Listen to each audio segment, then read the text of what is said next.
अहो मंत्रीपद दिली गेली पण मंत्री काम करतायत का? ठराविक सोडले तर तुम्हाला दिसतात का कुणी काम करताना? बरेच मंत्री नाराज आहेत की तुम्ही आम्हाला मंत्री केलं, कॅबिनेट मंत्री दिलं, राज्यमंत्री केलं, पण निधी नसणाऱ्या खात्याचं तुम्ही आम्हाला मंत्रीपद कशाला दिलं?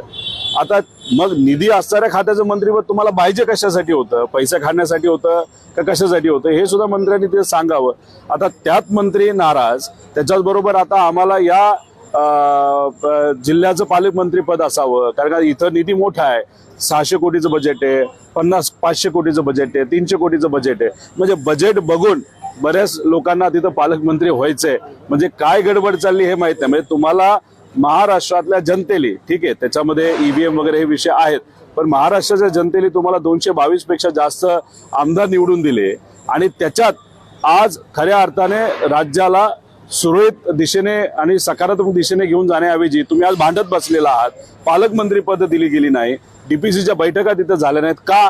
कारण सगळ्यांना चांगला पैसा असणारी खाती आणि पद आणि पालकमंत्री पद पाहिजे. दुर्दैव असं की एवढं मॅन्डेट मिळून सुद्धा यांना निर्णय घेता येत नाही. म्हणजे कुठं ना कुठंतरी या सरकारमध्ये गडबड आहे असं आपल्याला म्हणावं लागेल.